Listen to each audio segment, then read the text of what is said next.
Welcome back to another video, and in today's video we have Stand and Deliver results. Another great show from NXT here, and back-to-back years delivering on the big show, and yeah, just an overall great day for NXT. Yeah, a really good card. Didn't expect it to be as good as it was. I expected it to be pretty good, but just not quite as good as what they gave us. Yeah, we're going to kick things off on the pre-show where we had Gigi Dolan and Tatum Paxley win the Fatal 4-Way Tag Team Elimination match. So now they will get a number one contendership for the Women's Tag Team Champions on this upcoming NXT episode. So, yeah, surprising that Gigi and Tatum did get the win here. They're kind of probably my least likely, maybe outside of Cora and Roxanne, but they did get the win, and a pretty solid match. Yeah, didn't expect them, as you mentioned. They were probably the last team that I thought would win. Pretty much put every team above them. However, they did pick up the win. Pretty good for them. The main, I guess, talking point is going to be the Roxanne and Cora Jade, her jumping off the ring and whatnot. But, you know, I guess, yeah, it is what it was. It was a pretty good pre-match. Nothing too crazy to write home about or anything. Yeah, let's go to the main show now. We started the night with Ricky Saints and Ethan Page for the North American Champion, where Ricky Saints does retain. Yeah, it was a really good match. It was surprisingly good. Both men were doing moves outside of their usual boxing moves. You could tell they were going that little bit of extra for WrestleMania weekend, Stand and Deliver weekend. But yeah, Ricky Saints does end up retaining his North American title. Ethan Page seems to do what he does best, and he's making people look great. Good signs of a great heel to maybe come to the main roster at some soon point, you know.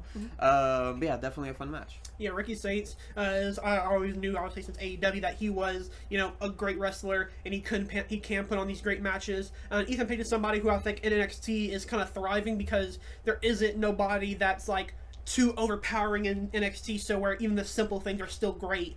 This match was kind of textbook, but I mean that in a good way. It was still great, and both men put on a very simple, like I said, good match.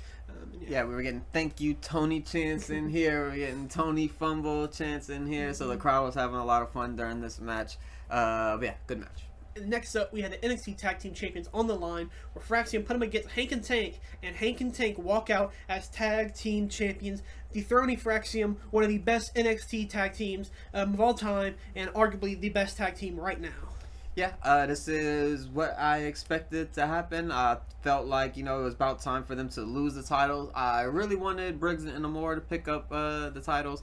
However, you know, I'm not mad at Hank and Tank. They're pretty over at the moment, and, you know, their celebration at the end, you know, how could you not like them after that as well? The crowd loved it.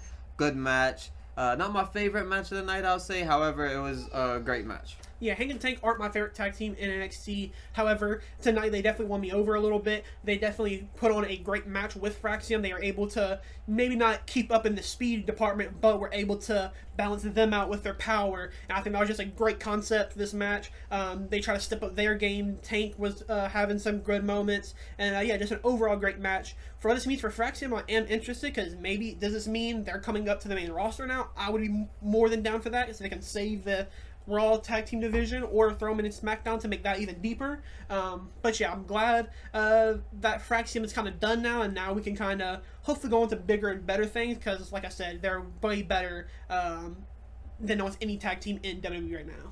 Yeah, we've seen both Nathan Frazier and Axiom come up to the main roster already. We've seen Axiom face Gunther, and we've seen Nathan Frazier face Ray Phoenix. So, you know, we've already gotten them kind of familiarized with the main roster a little bit. So maybe, like you mentioned, it'll be about time for them to fully come up. Yeah. And next up, we had the Women's North American Champion that is vacant and on a ladder match. And the winner was Sol Ruca. She defeated Izzy Dan, Kalani Jordan, Lola Vice, Thea Hale, and Zarya. It was a very fun match. And yeah, just really glad that Sol Ruca is now the new North American Champion. Yeah, definitely. It was a little unexpected. She just recently won the Speed Championship, so I kind of wrote her out of being a winner, kind of, after I seen that. However, she did pick up the win, so she is a double champion technically. Obviously, you know, they don't necessarily recognize the Speed Champion on TV necessarily, but yeah, the fact that she is a double champion proves that WWE does have a lot of stock in her, and they like what she's doing and everything that she can bring to the table. And yeah, it was a really good match. Just kind of an awkward point on the match that was supposed to be one of the bigger points of the match, whereas Zarya and Sol Ruca, they had like the big face-off at the top of the ladder, and it was supposed to be one of the bigger like storytelling points of the match, but it didn't really come come off too good on TV. I don't know how it was in the crowd and whatnot, but on TV it was a little bit awkward. But outside of that, it was a really good match. Yeah, we've seen a cool spot where Thea Hale's on the ladder, then Zarya picks up the other half and sends Thea through or over the top rope into a pool of people. And everybody kind of got their moment. In this match to kind of shine. Izzy Dame had a few moments that, she was on a run. Kalani had her moments. A little Vice, I think, probably had one of their stronger performances. I feel like I've seen a lot more offense from her than pretty much anybody else. And Zarya was also dominant, came in with some big spears to kind of kick things off for her momentum. And but really glad that Silver gets the win here. And hopefully we can have another great reign with the North American champion. Yeah.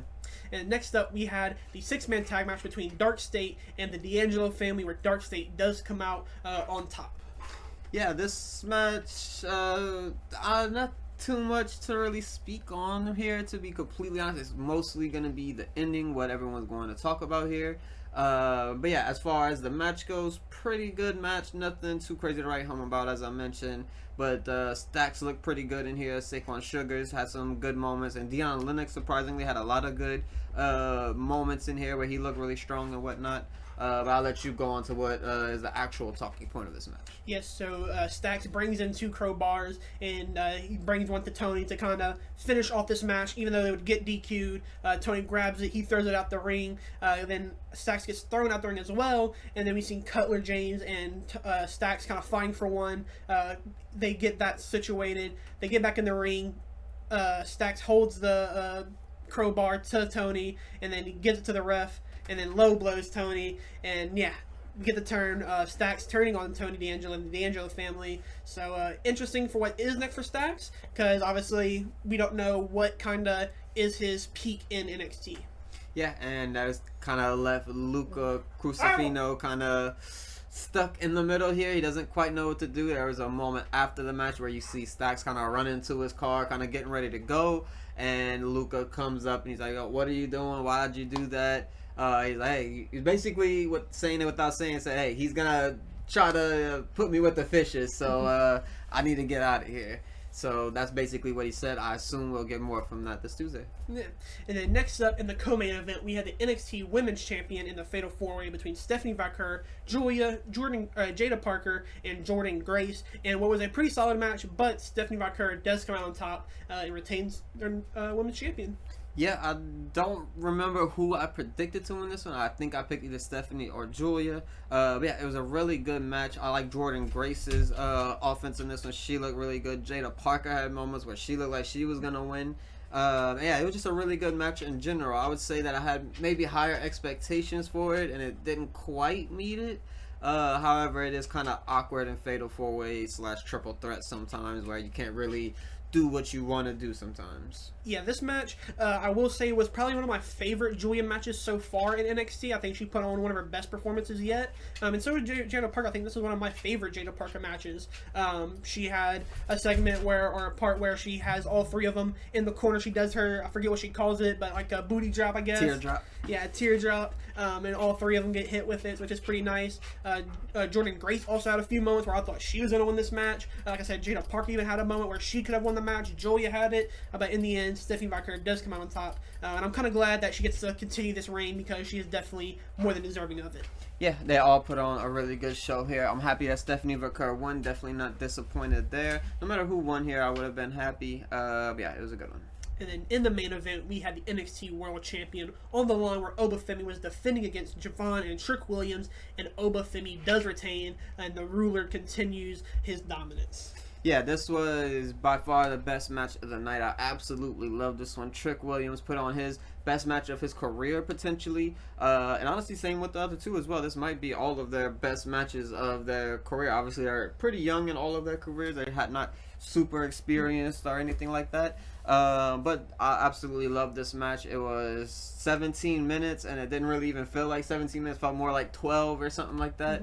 But it was really fun. Obafemi does retain, looking very strong as ever. The crowd was super behind him. Javon Evans had moments where he was like, oh my God, he's going to do it, but it just didn't quite go his way during this match. Yeah, as somebody who was able to kind of get onto the Javon Evans or Jay Malachi hype train a little bit before he got to NXT, to see where he's at now and see that everybody can like finally see what he's capable of and what this guy is all about. I'm so happy for him. Had a great performance tonight. Was an amazing babyface in this match. Obafemi a great heel in this match as well, and Trick was able just to kind of be that mediator as well and kind of working both sides at a lot of points. But yeah, Obafemi is my new Mr. Stand and Deliver. Again, having the best match of the year, or probably going to be the best match of the year in NXT again. Last year, had the triple threat with Brooks, Jensen, and Dijak. This year, Javon and Trick Williams continues to have phenomenal matches at Stand and Deliver.